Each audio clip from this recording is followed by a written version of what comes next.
اور ہم نے بہت سے جن اور انسان دوزخ کے لیے پیدا کیے ہیں، ان کے دل ہیں لیکن ان سے سمجھتے نہیں، اور ان کی آنکھیں ہیں مگر ان سے دیکھتے نہیں، اور ان کے کان ہیں پر ان سے سنتے نہیں۔ یہ لوگ بالکل چوپایوں کی طرح ہیں بلکہ ان سے بھی زیادہ بھٹکے ہوئے۔ یہی وہ ہیں جو غفلت میں پڑے ہوئے ہیں۔ ایک کریٹیکل بات جو آج صبح میرے ذہن میں آئی وہی آپ کے ساتھ شیئر کر لیتا ہوں۔ قرآن حکیم میں ایک آیت ہے، سورہ الاعراف کی آیت نمبر 179۔ یہ قرآن حکیم میں چند سخت ترین آیات میں سے ہے، اور اس میں اللہ تعالیٰ کی طرف سے ایک بہت بڑا یونیورسل ٹروتھ اور بڑی ہی ایک ڈینجرس خبر انسانیت تک پہنچائی گئی ہے۔ اعوذ باللہ من الشیطان الرجیم، بسم اللہ الرحمن الرحیم۔ وَلَقَدْ ذَرَأْنَا لِجَهَنَّمَ كَثِيرًا مِنَ الْجِنِّ وَالْإِنسِ، اور بے شک جنوں اور انسانوں کی اکثریت ہم نے پیدا ہی دوزخ کے لیے کی ہے۔ اللہم اجرنا من النار، آمین۔ لیکن یہ اللہ نے کوئی ظلم نہیں کیا، بلکہ اللہ تبارک و تعالیٰ نے اس کی ریزن بھی بتائی ہے۔ یہ اللہ کا ایکسپرٹ اوپینین ہے کہ یہ جو انسانیت اور جنات یہاں پہ آباد ہوئے ہیں، ان میں سے الٹیمیٹلی اکثریت دوزخ میں ہی جائے گی، بڑے کم لوگ ہوں گے جو جنت میں جانے میں کامیاب ہوں گے۔ جو سورۃ العصر میں بھی آیا، وَالْعَصْرِ إِنَّ الْإِنسَانَ لَفِي خُسْرٍ، زمانہ گواہ ہے اس بات پہ کہ ساری انسانیت گھاٹے میں ہے، سوائے ان لوگوں کے جو ایمان لے آئے، نیک اعمال کیے اور نیکی کی تلقین کرتے رہے اور صبر کی تلقین کرتے رہے۔ اس کے علاوہ پوری کی پوری انسانیت گھاٹے میں۔ اور دیکھ لیں زمانہ گواہ ہے کہ حضرت نوح علیہ السلام کے مخالفین تباہ و برباد کر دیے گئے، صرف 78 لوگ جو ہیں وہ کامیاب ہوئے۔ حضرت لوط علیہ السلام کی 2 بیٹیاں ان کے ساتھ بچائی گئیں، ان کی اپنی بیوی بھی، اور پوری قوم تباہ کر دی گئی۔ پوری انسانیت گھاٹے میں چلتی آ رہی، سوائے ان لوگوں کے کہ جو ایمان لے آئیں گے، نیک اعمال اختیار کریں گے اور حق بات کی تلقین کریں گے اور صبر کی۔ یہاں پہ سورہ الاعراف کی آیت نمبر 179 میں ہے کہ بے شک جنوں اور انسانوں کی اکثریت پیدا ہی دوزخ کے لیے ہوئی ہے۔ وَلِعَوْذُ بِاللَّهِ تَعَالَى لَهُمْ قُلُوبٌ لَا يَفْقَهُونَ بِهَا، ان کو ہم نے دل دیے تھے، عقل دی تھی، لیکن وہ اس سے سوچتے ہی نہیں۔ وَلَهُمْ أَعْيُنٌ لَا يُبْصِرُونَ بِهَا، ان کو ہم نے آنکھیں دی تھی لیکن آنکھوں سے دیکھنے کا سا دیکھنا نہیں دیکھتے، عبرت نہیں پکڑتے۔ وَلَهُمْ آذَانٌ لَا يَسْمَعُونَ بِهَا، اور ان کو ہم نے کان دیے تھے لیکن سننے والا سننا سنتے ہی نہیں ہے۔ أُولَئِكَ كَالْأَنْعَامِ بَلْ هُمْ أَضَلُّ، ایسے لوگ چوپایوں کی مانند ہیں بلکہ ان سے بھی بدتر ہیں، جو اپنی عقل، آنکھیں اور کان استعمال کر کے حق بات تک پہنچنے کی کوشش نہیں کرتے۔ أُولَئِكَ هُمُ الْغَافِلُونَ، ایسے ہی لوگ ہیں جو اصل میں غافل ہیں۔ تو اللہ تعالیٰ نے یہ یعنی اس میں ایک غیبی خبر دے دی ہے کہ الٹیمیٹلی یہ ہونے والا ہے۔ مطلب کیا کہ اب جس نے تیاری کرنی ہے وہ خود تیاری کر لے۔ اس کو میں ایک مثال سے سمجھاتا ہوں کہ اس وقت تقریباً یہاں پہ 80 کے قریب لوگ بیٹھے ہیں، اور میں یہ کہوں کہ میں ایک گولی چلاؤں گا جس کو بھی لگ جائے، تو ہم میں سے کیا ہر شخص یہ سوچے گا کہ یار ایک ہی گولی ہے، 80 بندے ہیں، کسی اور کو ہی لگے گی، ضروری ہے مجھے ہی لگنی ہے؟ ایسا تو کوئی نہیں سوچے گا، سب دڑکی لگا دیں گے۔ لیکن آخرت کا معاملہ کیا ہے؟ بخاری اور مسلم دونوں کی حدیث ہے، متفق علیہ، کہ آدم علیہ السلام کو حکم ہوگا کہ جنتیوں اور دوزخیوں کو الگ کرو۔ حضرت آدم علیہ السلام پوچھیں گے کہ اے اللہ کتنے جنتی اور کتنے دوزخی؟ تو اللہ تعالیٰ فرمائے گا ہر 1000 میں 999 دوزخی اور صرف 1 جنتی۔ تو یہاں اگر 1000 بندہ اور میں کہوں ایک گولی چلے گی، ہر بندہ بھاگنے کی کوشش کرے گا، لیکن آخرت کے بارے میں یہ حال ہے کہ ہر ایک بندہ یہ امید لگائے ہوئے ہے کہ وہ جو ایک بچے گا نا وہ میں ہوں گا۔ اور ادھر 1000 بندے کے اوپر ایک گولی چلائی جائے تو 1000 کا 1000 سوچے گا جو ایک پھڑکے گا وہ میں ہوں گا۔ بالکل 180 ڈگری سوچ ہے۔ یا اس کو یوں سمجھے کہ میں کہوں کہ ایک گولی چلاؤں گا، 999 بچ جائیں گے، ایک کوئی لگے گی، کوئی نہیں کہے گا یار 999 بچنے ہیں تو چلو ایک میں بھی ان میں بچنے والوں میں ہوں گا، کیونکہ نا کدھر میں ہی نہ پھنس جاؤں۔ اور آخرت میں تو معاملہ بالکل الٹ ہے۔ بہت کریٹیکل ایشو ہے، انسان کو اپنی آخرت کی فکر کرنی چاہیے۔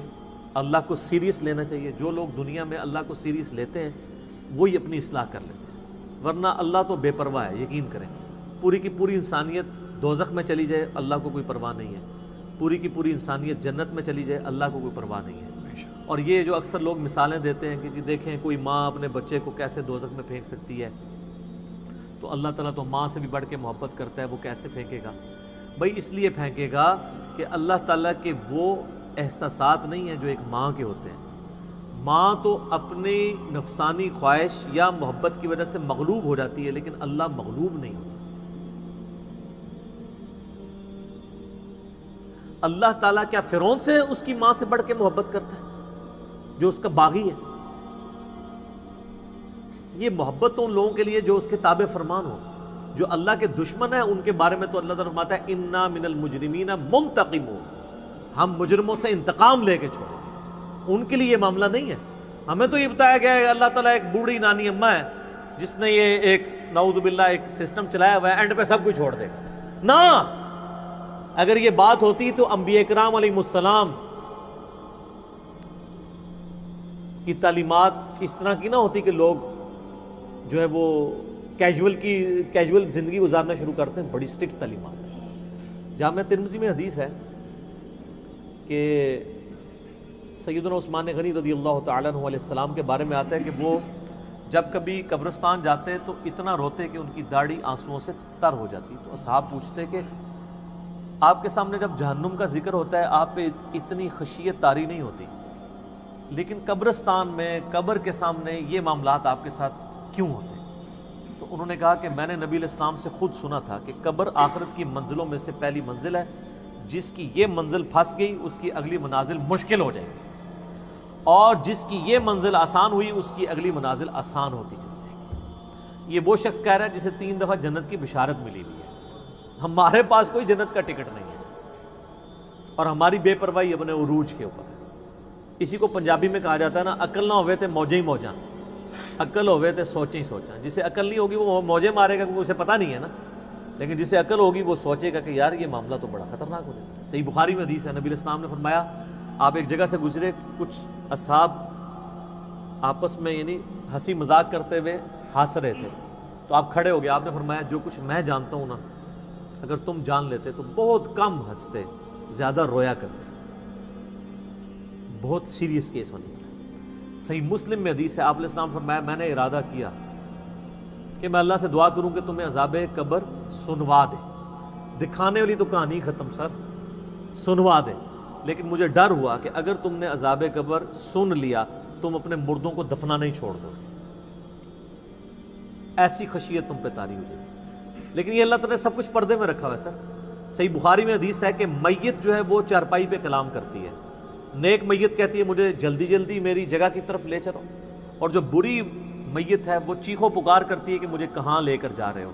اور نبی علیہ السلام کے الفاظ ہیں صحیح بخاری میں کہ زمین و آسمان کی ہر مخلوق اس کی چیخیں سنتی ہے سوائے جنوں اور انسانوں کے، کیونکہ جنوں اور انسانوں کو اللہ تعالیٰ نے غیب کے پردے میں یہ چیزیں رکھی ہیں نا، اسی کے اوپر تو جنت ہے. ان الذین یخشون ربهم بالغیب لہم مغفرۃ واجر کبیر. جو لوگ بن دیکھے اپنے رب سے ڈرتے ہیں ان کے لیے مغفرت ہے اور اجر کبیر ہے. دیکھ کے تو سب نے مان لینا ہے، پھر سر اس سے بھی آگے اگر آپ چلے جائیں صحیح بخاری میں یہ حدیث موجود ہے کہ جب میت کو سوالات کے جوابات نہیں آتے نا تو فرشتے اس سے پوچھتے ہیں کہ تجھے سوالات کے جوابات جو نہیں آئے یہ کیا معاملہ تیرے ساتھ ہوا؟ تو وہ کہتا ہے میں تو وہی کہتا تھا جو لوگ کہتے تھے، سن سنا کے سننی ٹنی، پڑھ پڑھا کے سننی نہیں. تو فرشتے کہتے ہیں تو نے خود پڑھ کے سمجھنے کی کوشش کیوں نہیں کی؟ پھر فرشتے اسے ایک گرز مارتے ہیں جس سے وہ زمین کے اوپر بالکل جس کو کہتے ہیں نا پیرلل ہو جاتا ہے، زمین کے خاک بن جاتا ہے. اور اس کی جو گرز کی اگینسٹ اس کی چیخو پکار ہے اس کو جن و انس کے علاوہ تمام مخلوقات سنتی ہے. اگر یہ سن لیں تو ظاہر ہے یہ تو پھر انسان کے بچے نہ بن جائیں. یہ اللہ نے پردہ رکھا ہے، ورنہ تو آپ بڑے بڑے بزرگوں کو دفنا کے نکل رہے ہو نا، ان کے پردے جو ہے نا وہ جنازہ یعنی اس قبرستان کے گیٹ تک پہنچتے بھی ساری بزرگی کھل گئی ہو. دڑال کی بات پیچھے سے آ جائے. ٹھیک ہے, لوگ ایسے بزرگی کا دعویٰ بھی پھر چھوڑ دیں گے, وہ ڈرتے رہیں گے نا. تو یہ اللہ نے پردے رکھے ہوئے. تو اس عید کے اوپر میں یہی پیغام دوں گا کہ اللہ کو سیریس لیں, اور سیریس لینے کا پھر مقصد یہ ہے کہ یہاں پہ ہمارے سب کانٹیننٹ میں کیا ہوتا ہے, یہاں پہ وہ پی کے والا ہی کام چل رہا ہے, دکھلاوا ہی سارا کے سارا چل رہا ہے. سب کانٹیننٹ میں انڈیا, پاکستان, بنگلہ دیش, افغانستان کے اندر یہ ہے کہ اگر کوئی شخص خدا کی طرف راستہ بھی اختیار کرتا ہے نا, تو زیادہ زیادہ کیا کرتا ہے وہ, کہ وہ کسی کی ماں مر گئی, کسی کا جوان بیٹا مر گیا, کسی کو کوئی بیماری آئی, وہ اللہ کی طرف لگتا ہے تو پہلے کیا کرتا ہے, داڑھی رکھ لیتا ہے, تسبیح پکڑ لیتا ہے, مسجد کی طرف آنا شروع کر دیتا ہے, اور اس مسجد کی طرف جو اس کے محلے کی مسجد ہوتی ہے, وہ ایک پریکٹسنگ مسلمان نہیں بنتا, وہ ایک پریکٹسنگ بریلوی یا پریکٹسنگ دیوبندی یا پریکٹسنگ اہل حدیث اور شیعہ بن جاتا ہے. اگر اس کے محلے کی مسجد بریلویوں کی ہوتی ہے تو وہ ایک پریکٹسنگ بریلوی بن کے سامنے آ جاتا ہے. ہونا ہی چاہیے کہ اب تم خدا کی طرف راستہ اختیار ہی کیا تو سب سے پہلے علم حاصل کرو. انما یخشی اللہ من عبادہ العلماء, اللہ کی خشیت تو اہل علم کو ہے. علم نہیں حاصل کرتے, جو جدھر لگے نا اسی طرف چل پڑتا ہے.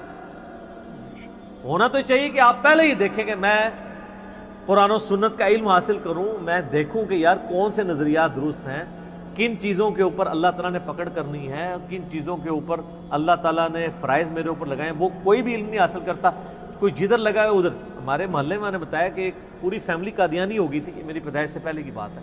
صرف ان کے گھر اولاد نہیں ہوتی تھی, بچی پیدا ہوئی, وہ والد پہلی دفعہ گیا مسجد میں, وہ قادیانیوں کی عبادت گاہ تھی, وہ قادیانی ہو گیا, پوری نسل ان کی قادیانی ہے. یہ ہماری ٹوٹل تحقیقات ہے. ہمارے سب کانٹیننٹ کے معاشرے میں لوگ پریکٹسنگ اپنے فرقوں کے بنتے ہیں, علم حاصل نہیں کرتے. یہی وجہ ہے کہ پوری زندگی کبھی یہ نوبت ہی نہیں آتی کہ میں دیکھوں. حالانکہ دنیاوی معاملات کے اندر سب سے پہلے لوگ, کسی نے مکان بھی بنانا ہے نا, وہ کئی ٹھیکیداروں سے مشورہ کرتا ہے, کئی مٹیریل والوں کو ملتا ہے. کہ کیا ہوتا ہے کہ وہ صبح مکان شروع کرا دیتا ہے, پوری فیزیبلٹی بناتا ہے, پوری پلاننگ کرتا ہے. لیکن ایک دین کے اوپر چلنا ہے جس کے لیے کوئی پلاننگ نہیں, کوئی فیزیبلٹی نہیں, جو جدھر لگے وہ لگ جاتا ہے. اس وجہ سے پوری زندگی لوگ نماز پڑھتے رہتے ہیں, ان کو یہ نہیں پتہ چلتا کہ نماز کا سنت طریقہ کیا ہے, اس کے اندر کیا کچھ پڑھنا ہے, اس کے کیا مسائل ہیں. کتنے شادی شدہ لوگ ملتے ہیں, بچے بھی جوان ہو چکے ہیں, ان کو غسل کا طریقہ ہی نہیں آتا. علم بنیادی چیز ہے, اس کے اوپر بنیاد رکھیں, اس کے بعد جو ہے وہ آخرت کی طرف آپ کی رہنمائی ہوگی. لیکن علم کے بغیر کچھ بھی نہیں ہوگا. اس لیے میں اس عید کے موقع پر ریکویسٹ کروں گا, جہاں تک بھی ہماری بات پہنچتی ہے, کہ یہ سچائی کا پیغام سب سے پہلے اپنے اوپر لاگو کریں, پھر جاگو اور جگاؤ کی مہم شروع کریں. انسانیت کو بتائیں کہ کتنی بڑی مشکل میں وہ پھنسنے والے ہیں, کتنا بڑا معاملہ ان کے ساتھ ہونے والا ہے. اور یہ اتنا بڑا معاملہ ہے کہ یہ تو چوکوں پہ کھڑے ہو کے اور بڑی بلڈنگز کی چھتوں پہ کھڑے ہو کے اسپیکر فٹ کر کے لوگوں کو یہ بتانے کی ضرورت ہے. وَلَقَدْ ذَرَأْنَا لِجَهَنَّمَ كَثِيرًا مِّنَ الْجِنِّ وَالْإِنسِ, بے شک جنوں اور انسانوں کی اکثریت دوزخ کے لیے پیدا ہوئی ہے, تو بچ جاؤ. ہماری حالت ویسے یہ ہے کہ ہم تو ایک بلی کو بھی آگ میں گرتا ہوا برداشت نہیں کر سکتے, لیکن ہم یہ راگنی الاپ رہے کہ انسانیت نے دوزخ میں گرنا ہے اگر انہوں نے اللہ تعالیٰ کو سیریس نہ لیا اپنی زندگی کے اندر. تو یہی پیغام ہے جی, کہ لوگوں کو یہ آیت سنائیں, خود بھی آخرت کی فکر کریں, لوگوں کی بھی آخرت کی فکر کریں, اور علم کی بنیاد پہ, تاکہ عقائد کی بھی اصلاح ہو اور اعمال کی اصلاح.